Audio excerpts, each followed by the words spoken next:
Now, what if I wanted to save this guy out for use on the web? No problem. Well, what I could do is I could go back to the File menu and down to Save As.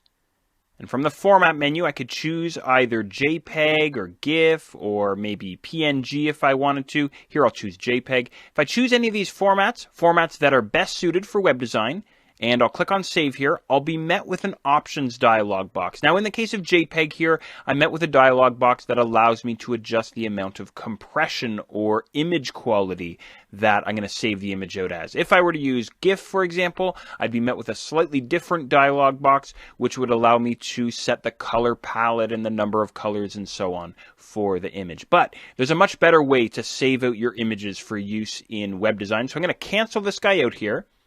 And I'm going to head back to the File menu and down to Save for Web and Devices. And I wind up in this dialog box here. We saw this dialog box way back in Chapter 1. Now check this out. I'm going to give you a much better idea of how this dialog box works. I can see right now I have this main image window. I'll pull my guy over here so we can see him a little bit better. I can see down in the bottom left corner, I'm saving him out as a GIF, and there's the file size right there, 156.8K or kilobytes. In web design, it's all about balance, a balance between the image's quality and also the file size. So file size is definitely a concern in web design.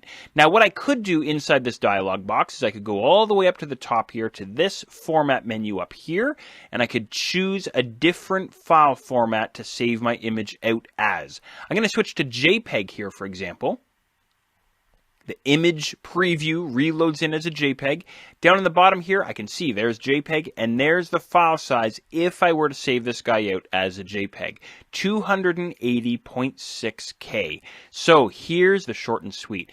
If my image, the image that I want to save out for use in web design, is more of a photographic image, in other words, if there's millions and millions of colors, JPEG is better suited for that kind of an image. An image like this, where I have solid areas of color because he's a cartoon, or an image like a logo or something like that, where I only have a few colors, GIF is much better suited for an image like that. Why? Because GIF reduces file size based on color. I'll show you what I mean here. So I've switched back to GIF here. Keep your eye on this center area here. Way over in the top right, I have a color drop down, and I can choose how many colors I want to include when I save this image out. For example, I'll drop this way down to 8.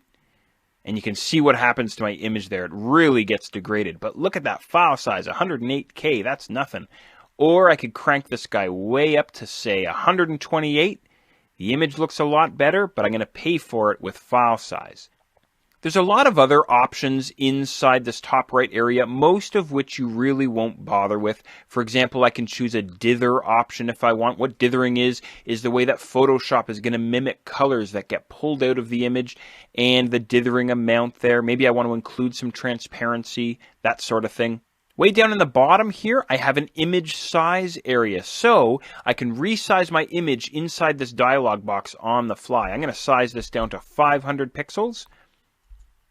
And simply by hitting my Tab key on the keyboard, that refreshes my image. Now I'm all the way down to 41.82K. Let's see if I can do any better than that.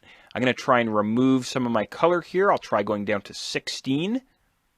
I always keep my zoom, by the way, at 100%. That's the size that people are going to see it inside a web browser. I can see some degradation happening inside my image. I'm not sure if you can see it due to the video compression here, but I can definitely see some degradation on my image. So I'm going to try and pull this guy up just a little bit more, maybe up to 64. He looks pretty darn good. 33.41K. Now, what does that actually mean in English? 33.41K. That is nothing. That's like the loose change that you have underneath the driver's seat in your car. It's nothing. As you can see, it would take 7 seconds to load at a 56.6 kilobit per second internet connection. Now, I can do a little bit of comparison shopping here inside the Save for Web and Devices dialog box. Way up at the top here, I'm going to click on 2 up.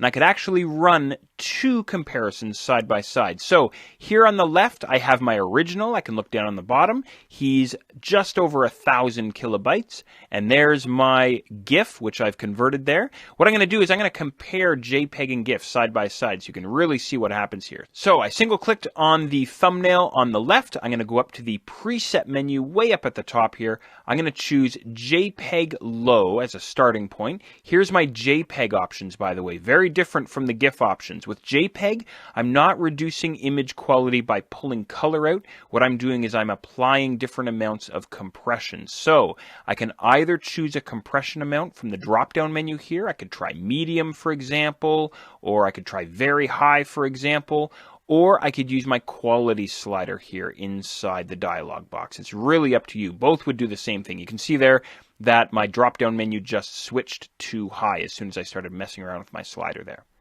So I'm going to try a compression setting of medium.